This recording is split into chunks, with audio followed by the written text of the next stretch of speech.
The mortal realms are vast beyond the ken of the human mind. They are near infinite in their scope, their edges defined only by their lethality. Not even the gods themselves can claim to know every aspect of their grandeur, yet they remain united by the laws of reality. The impossible reaches of the cosmos hold many strange worlds, planetoids, and anomalies.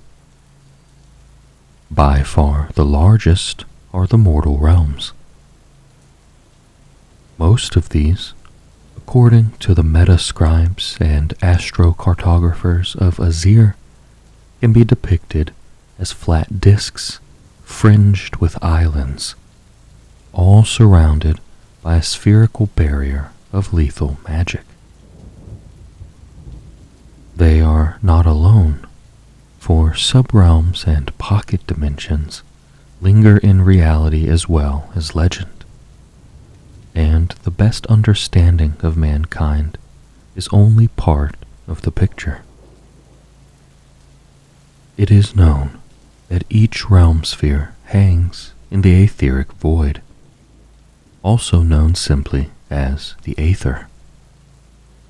This is a cosmic space in which solid forms float as crystals in a suspension, each a combination of magical energy and physical matter. Shaped by a dim memory of what had come before, these are landscapes of impossible variety and scope. One of the laws that define the mortal realms is that of an innate coherence, and so they have each become dominated by a certain type of magic that defines their form and accompanying phenomena. Behind the veil of the mortal realms exists the realm of chaos. It is amorphous and unimaginable, beyond all notions of order and the attempts of intelligent beings to depict it. Seeking to grow ever larger, it consumes the 8 realms wherever the dark gods can gain entrance, seeking ingress through tainted realm gates and demonic infestations. Every mortal realm has felt the touch of its madness. Every peripheral land has felt the bite of chaos energy gnawing at its fringes. It remains to be seen if Sigmar and his fellow gods of order can stop the ruinous powers from devouring reality entirely.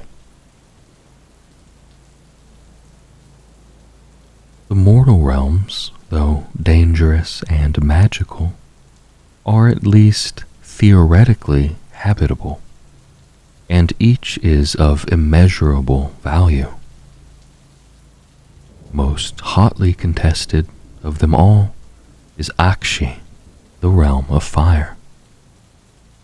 Akshi is a place of raging passions and volatile landscapes. Its people fight, love, and create with a fiery intensity. Even their curses are intense and imaginative. The chaos god Khorne is drawn to the bright realm, and over the centuries, his worshippers have soaked its parched wastelands with the blood of its inhabitants. Giran, the realm of life, is mostly green and abundant, but the Jade Kingdoms are no longer paradises. The boundless cycles of life and the copious flora and fauna have been badly corrupted and infected by Nurgle. Now the symbiotic lands, fecund continents, and burgeoning forests are battlegrounds as the Sylvaneth and their allies fight to retain sanctity from the Chaos hordes. Shyish, the realm of death, is a place of endings and silent decline. It is composed of all the underworlds that the mortal cultures of the realms believe in. However, the great necromancer Nagash has conquered almost all of these underworlds and made them part of his undying empire. They have since suffered greatly under the scourge of chaos. Cayman, the realm of metal, is a place of change and flux, as well as ores and alloys. It was once an alchemist's dream. Technological wonders could be fashioned easily, and mineral wealth was easy to come by.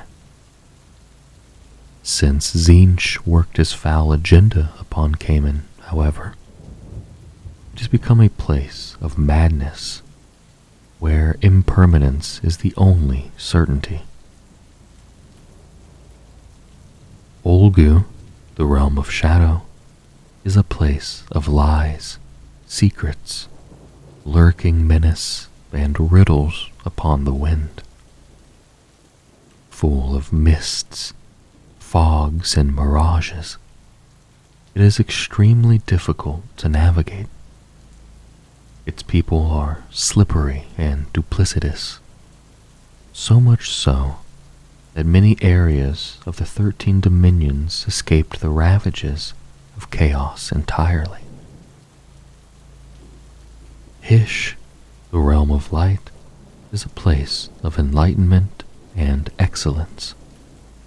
It was once synonymous with limitless intellect and potential. But the people of the 10 Paradises drank too deeply of its gifts. Ultimately, they ended up fighting one another in the bitterest of civil wars, which paved the way for Slaaneish's invasion. It is now a place of tumbled ruins and broken magnificence. Gur, the realm of the beasts, is a place of savagery and primeval splendor. Prehistoric in aspect, it was full of warring tribes that sought supremacy even before chaos pushed its bloodthirsty culture into utter anarchy. Here, everything hunts, even the features of the land itself. Azir, the realm of heavens, is a place of starlight, celestial tempests, and prophecy.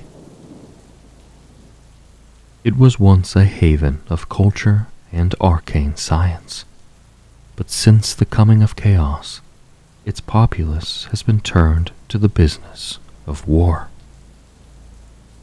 Now it echoes to the clamor of preparations for Sigmar's eternal crusade. Cosmos Arcane. After the destruction of the world that was, the mortal realms slowly formed in the etheric void. Like attracted like, and the various kinds of magic clustered together, crystallizing and combining with nebula, cosmic dust, and the debris of the former world to form new realities. The Realmspheres are not fixed points in space. They move in a stately celestial dance. The realm of light and the realm of shadow, for example, are entwined. When one rises to ascendancy, the other dwindles.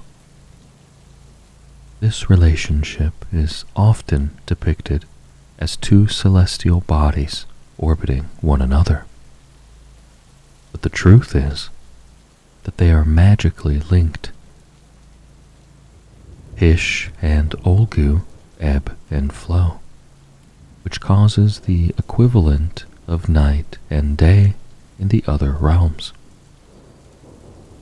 In Hish, it is always light, ranging from a soft glow to a dazzling brilliance, whereas in Olgu, it is always dark to some extent. In other realms, Hish is sometimes seen to rise like a true sun, to slowly travel across the sky, or to be more muted for a while.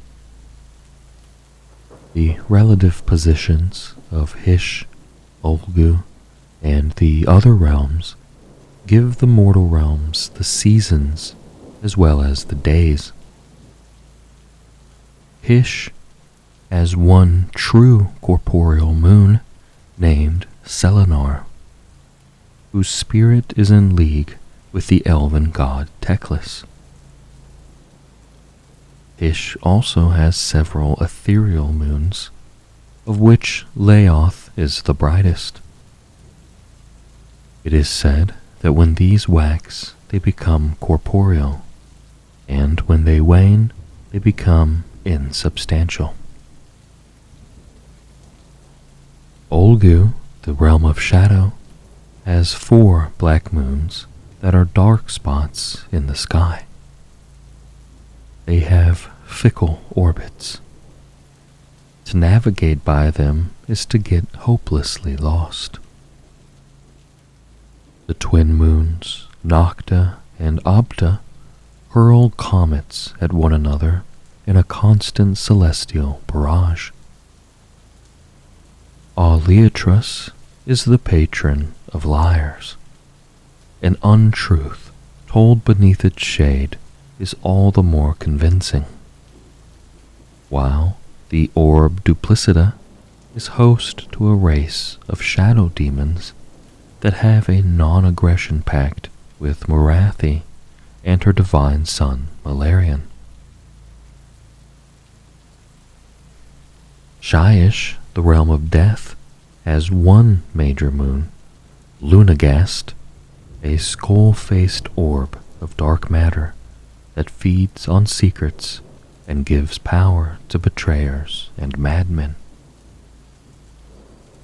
It is the ghost of Morslib, that unnatural great planetoid of warpstone that once glowered green in the skies of the world before time. Azir, being the realm of heavens, has far too many moons to count. The most important are Daroth, a moon of ill aspect, and Malice, the Sigmarite core of the world that was. Giron, the realm of life, has a large jade mother moon, Galia, and a small yellow hunter moon, Kernaloon, which orbits Galia. These were infected by Nurgle over the course of the Age of Chaos. Legend has it that the moons of Gur, the realm of beasts, known as Coptus and Norl Half-Eaten, keep a safe distance to avoid being devoured by their parent realm, as some believed happened to the now extinct moon, Dronsor. Akshi, the realm of fire, burns so brightly that the realms closest to it sometimes see it as a second orange sun in the sky. It has 3 moons, Thaquia the Fireheart and Evagain the First Spark, trail flames as they hurtle around the Realmspheres' outer limits. The orb Infernia, a demon-infested and hollow collection of continents, sometimes hangs low in the Realmsphere, raining blood. Cayman, the realm of metal, has 2 moons of living metal, often called the Golem moons. These are Olympus the Alchemist and Intilion the Chameleon, which changes shape and hue as it cycles through the void.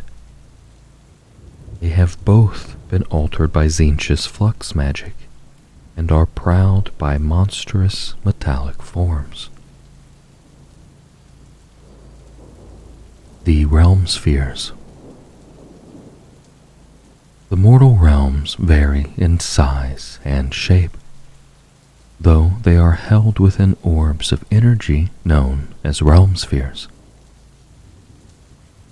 Within their heartlands are the domains of man, dwarden, elf, and many other races besides. From the near insignificant Snotling to the monstrous Gargant, none have escaped the ravages of war. In the mortal realms, motes of magical energy can be found in every pebble and leaf.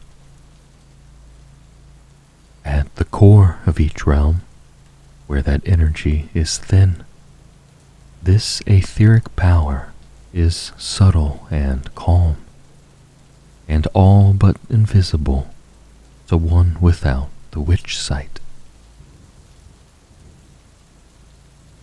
Conversely, the greatest concentration of magic is at the realm's edge, known to the scribes of Azir as the perimeter inimical.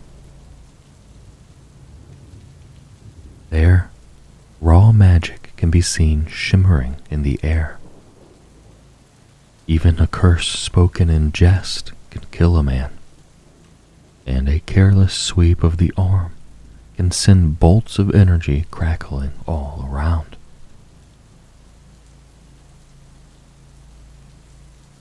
Realmspheres are not infinite in size, but to a mortal they may as well be. One who set out to journey from the center of the realms towards its outer limit could, in theory, reach his destination, though such a soul would spend his whole life walking, only to be consumed with magic as he neared the realm's edge. At the heart of the realms are the kingdoms of mortals, founded during the age of myth. To a large extent, they obey conventional laws of cause and effect. Towards the perimeter of the realms, the magic that forms them becomes wilder and more intense. Spellcrafting becomes almost all too easy there, but so do the inherent dangers increase. Each realm's edge is inimical to mortal life, but is not always a literal barrier. Some areas are endless deserts, others misty seas. Much of the realm of metal's perimeter, for example, is a sea of bubbling quicksilver that throws up disturbing forms and shapes. Those who approach it may find themselves dissolving like a molten slag, turning into a creaking clockwork golem, or collapsing in a pile of useless coin, each minted with their screaming likeness on both sides.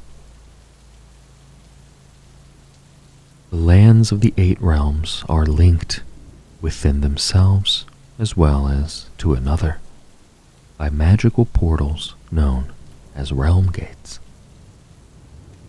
The vast majority of these existed already when Sigmar laid the seeds of civilization across the fertile landscapes of the Age of Myth.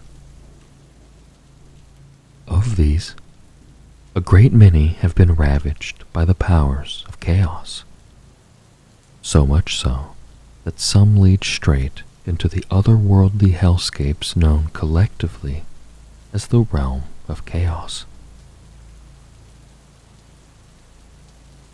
Beacons of Hope.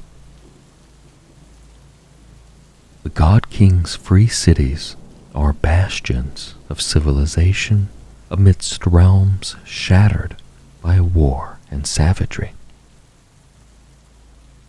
Each is a gleaming metropolis, home to countless thousands of mortals, constructed around a towering fortress known as a storm keep, and protected by both formidable fortifications and vast hosts of free guild soldiery.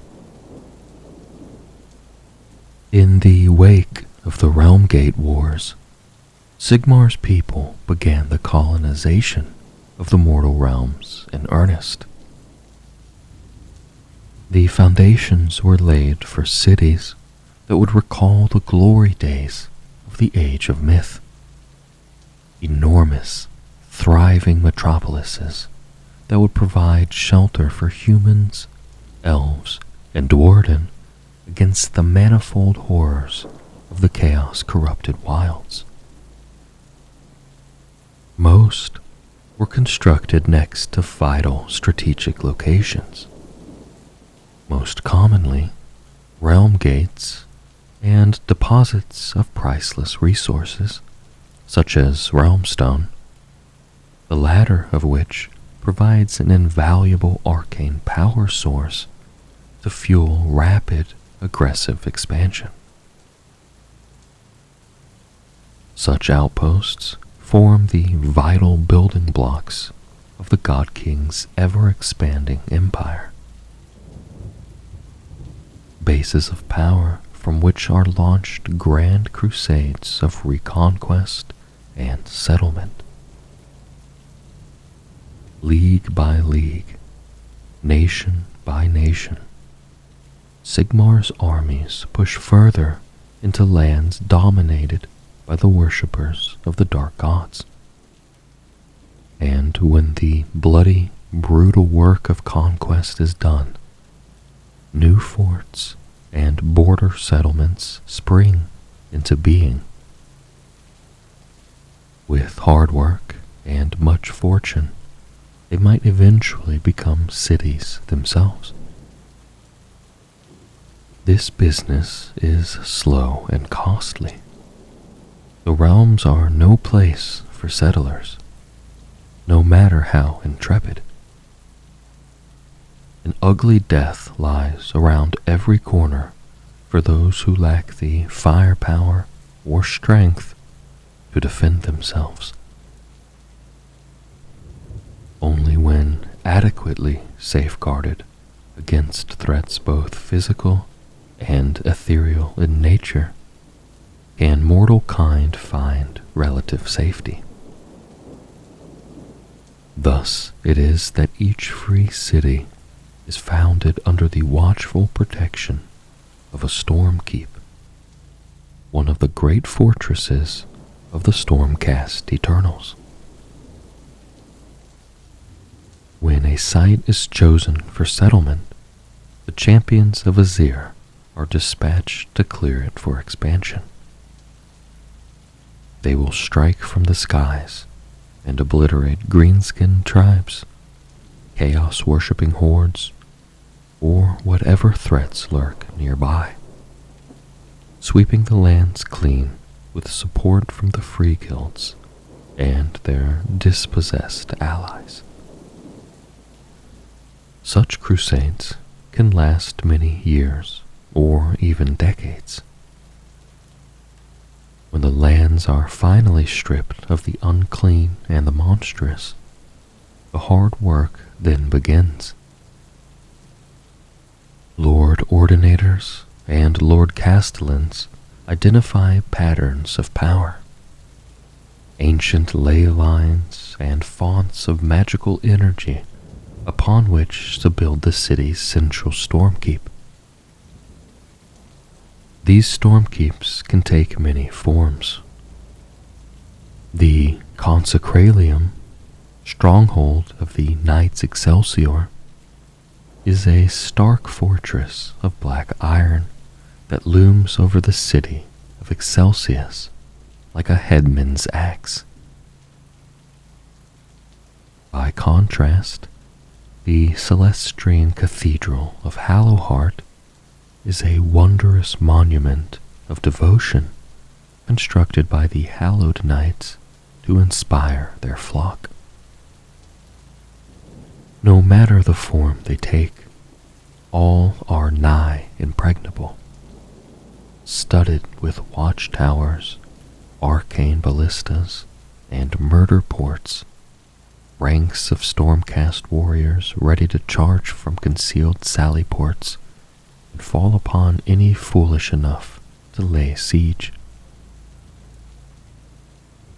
With a central stormkeep constructed, throngs of devoted flagellants will march forth from its shadows in ever-expanding circles, lashing themselves violently with barbed whips and flails as they go. Where the blood of the faithful drips and seeps into the earth, the taint of chaos is scoured clean, and the land's made safe, or at least as safe as possible, for the waves of Azerite colonists and traumatized refugees that will become the city's populace.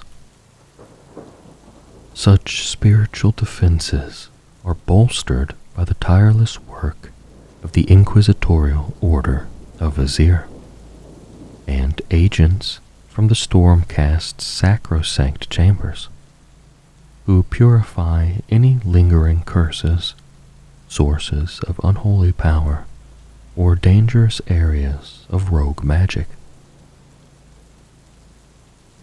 The majority of free cities owe their design and construction by the hard work of dispossessed labor clans, for there are few better masons and craftsmen than Grungi's folk.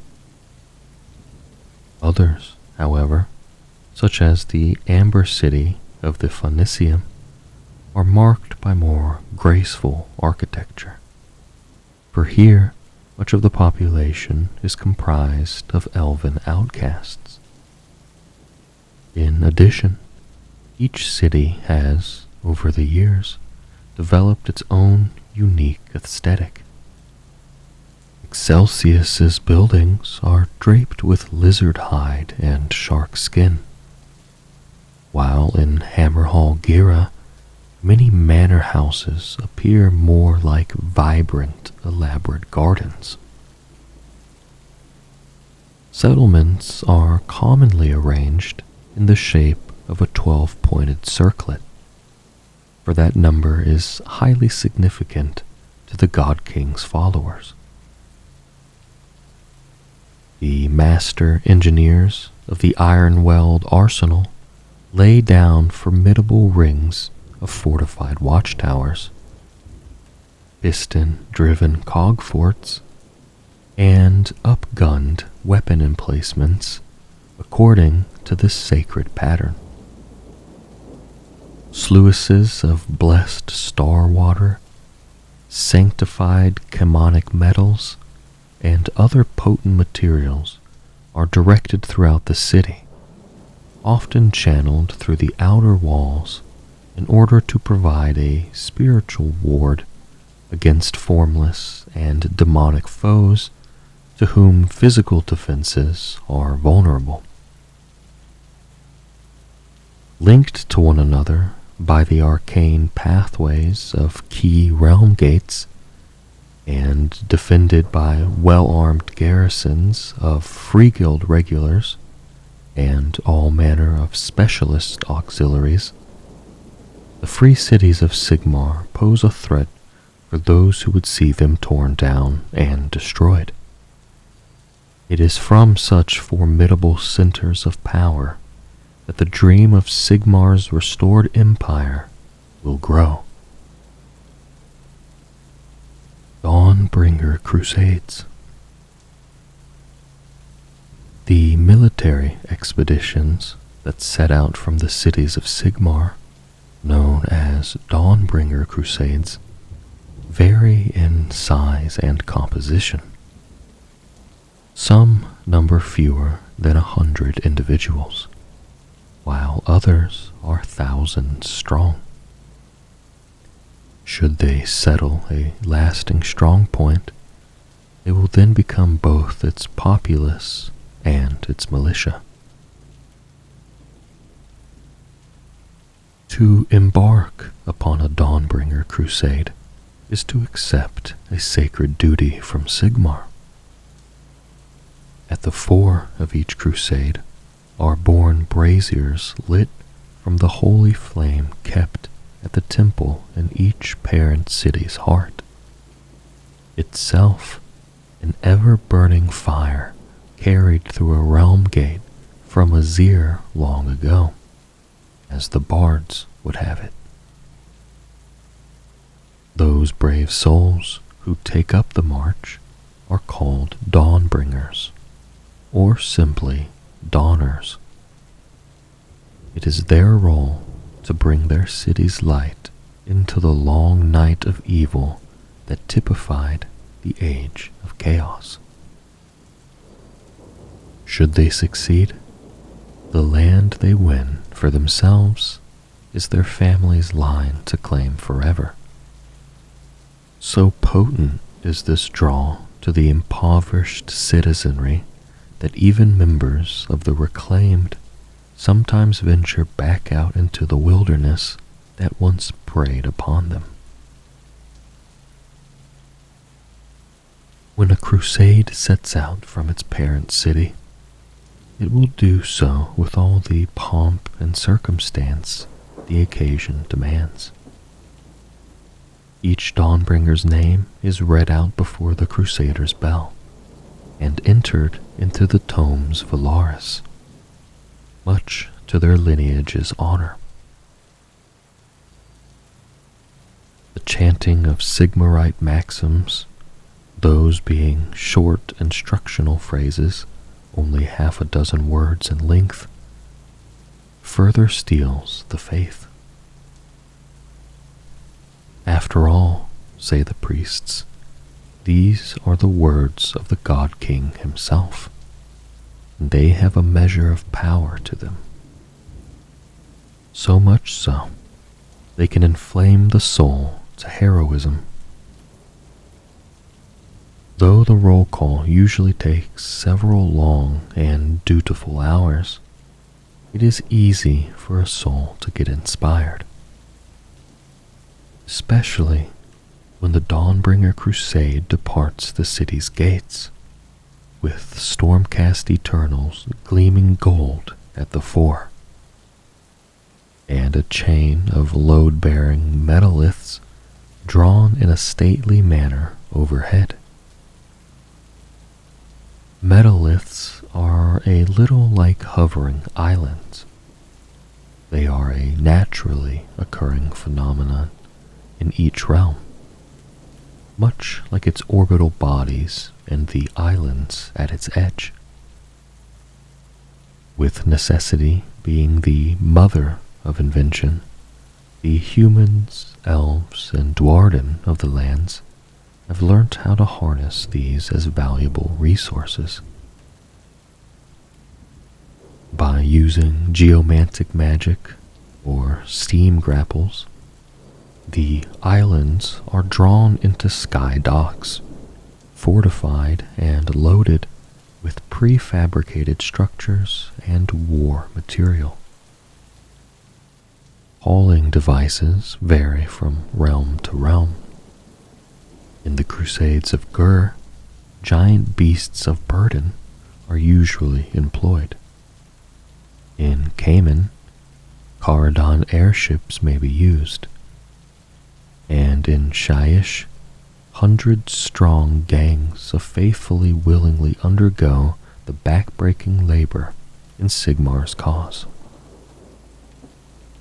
Beneath the metaliths, the crusade itself marches in good order, with land trains, cog forts, draught animals, and worker militia pulling yet more supplies. At the fore is a vanguard of elite troops, usually including Stormcast Eternals from the parent city. They are often bolstered by groups of Fire Slayers and Daughters of Cain, each faction eager to prove themselves the fiercer. The main body of the column is composed of Free Guild soldiery, marching in time to the beat of regimental drums. Close behind are the artillery trains and marksman regiments of the Ironweld Arsenal, ready to unlimber their guns at the slightest sign of trouble.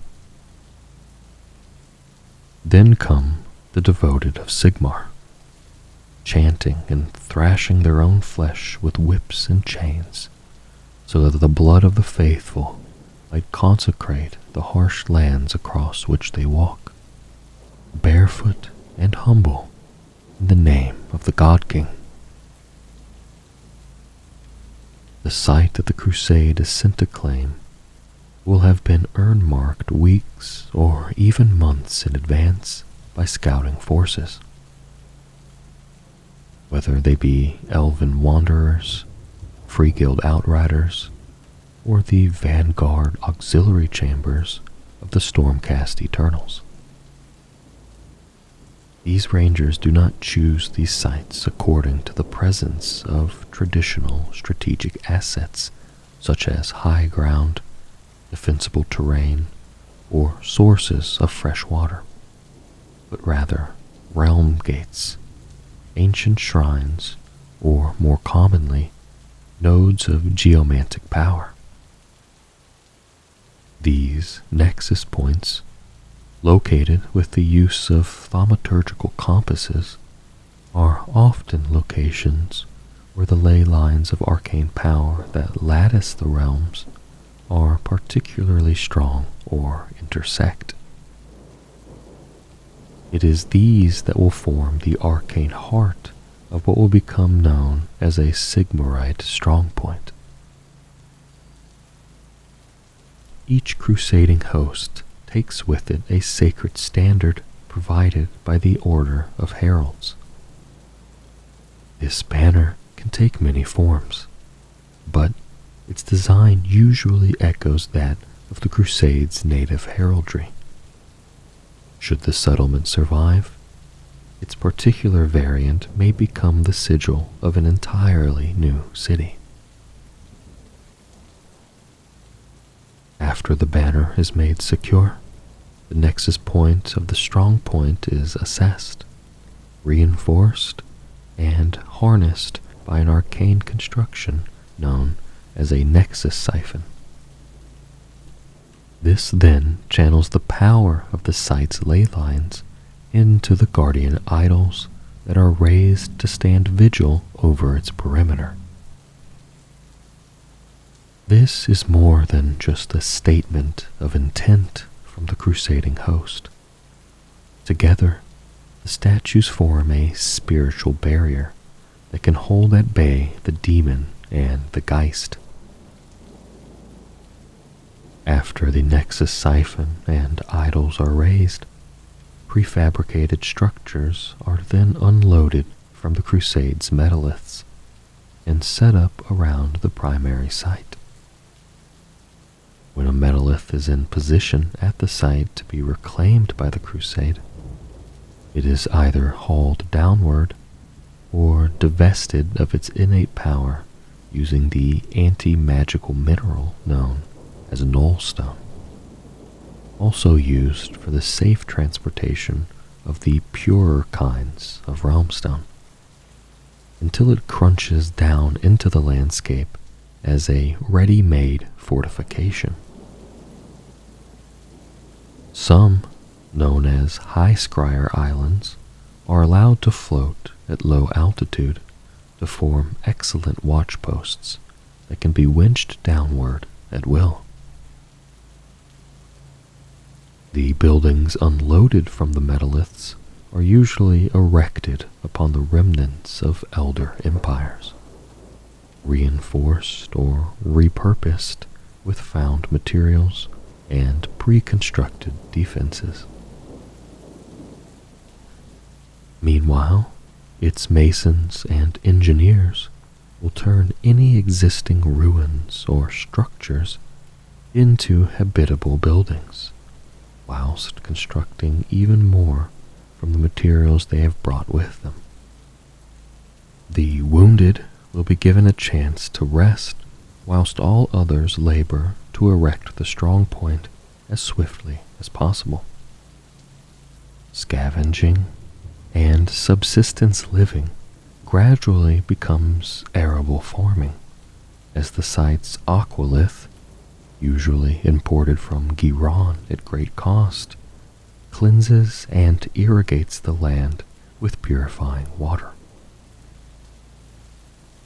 At this point, the site will likely have come under attack by one or more foes. All areas, save the settlement's heart, are considered expendable. In a protracted engagement, the citizens will fight to the last to protect the nexus that forms the strongpoint's center. Should the settlement be judged stable and valuable by the order of logisticians, reinforcements and fresh material may be sent to bolster it. By the time the settlement's second generation reaches adulthood, the new city will either be thriving or, a far more likely outcome, have been damned by the pitiless logic of warfare to a slow death.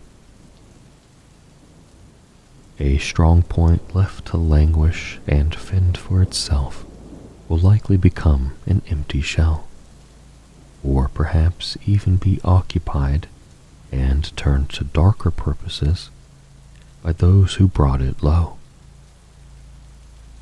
The sad truth is that for every one Sigmarite strongpoint that wins its right to survive, a dozen are burnt to the ground.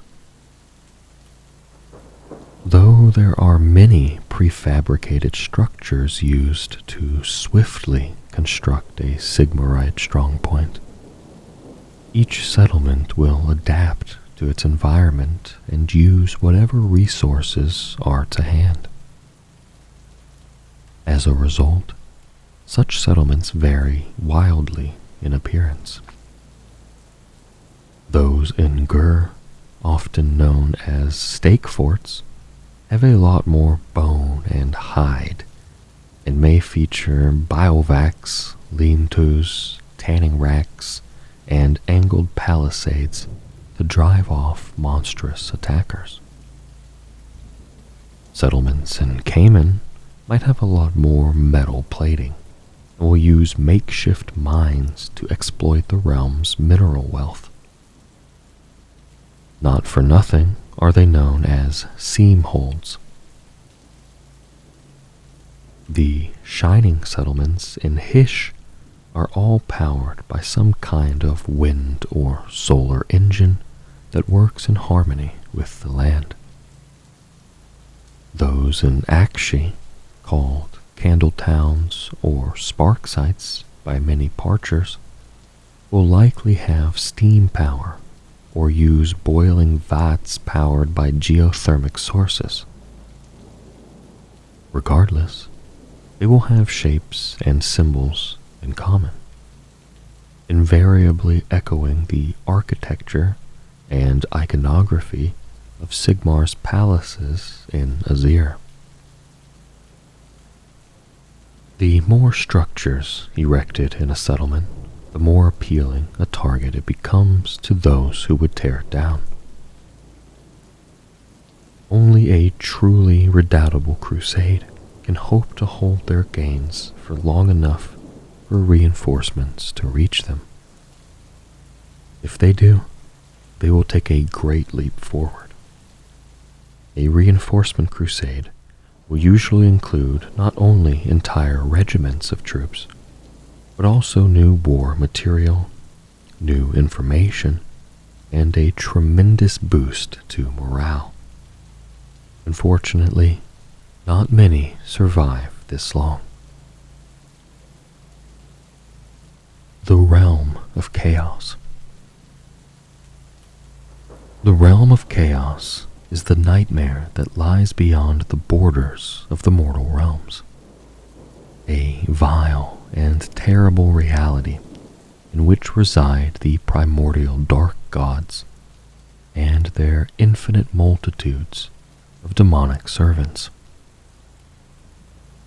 Everything that dwells here, from the most minor, spiteful imp to the fiercest horned monstrosity, is formed from the dark emotions of mortal kind. Each of the four great dark gods, Khorne, Tzeentch, Nurgle, and Slaanesh, lays claim to a vast territory in the realm of chaos, shaped by the same emotions that created their masters.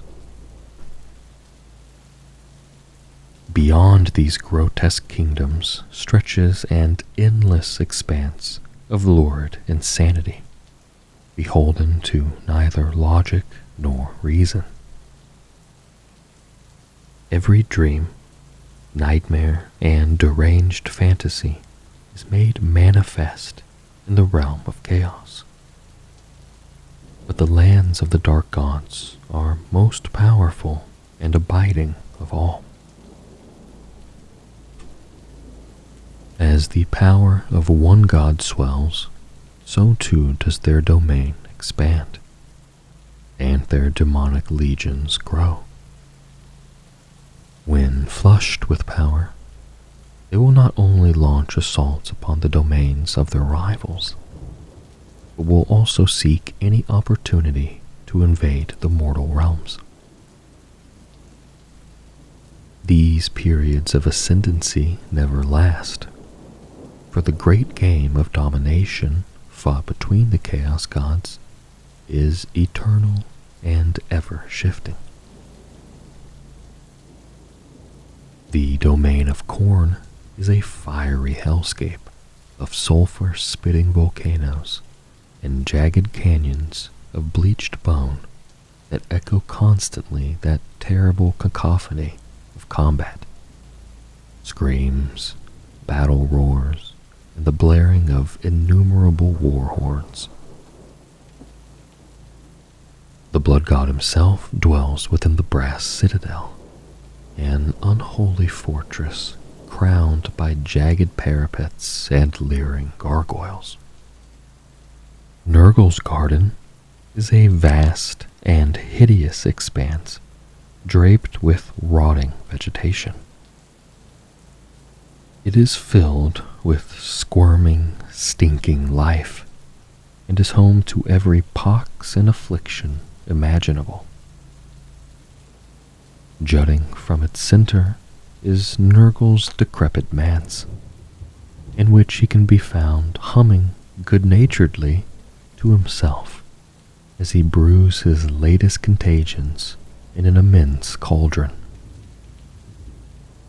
Tzeentch lays claim to the most bizarre domain of all, woven from strands of fractal sorcery.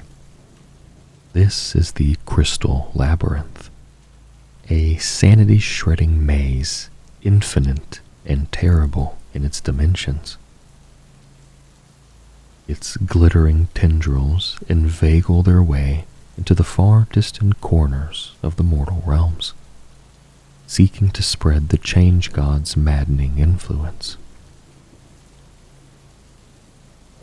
The Palace of Slaanesh was once a place of uninhibited pleasures and luxurious excess. But since the capture of the Dark Prince by the elven gods, it has become a mere fraction of its former hedonistic glory. For now, Slaanesh's demonic worshippers defend their master's abode, preventing it from slipping into permanent decrepitude. Yet Slaanesh's brother gods look upon his lands with increasingly covetous eyes. These ravenous deities are not content with each ruling over their own strange subdimensions. They want nothing less than to consume all reality and reforge it in their image. And so it is that the great game will be played out in 100,000 theaters of conflict, over and over, until there is nothing left but chaos.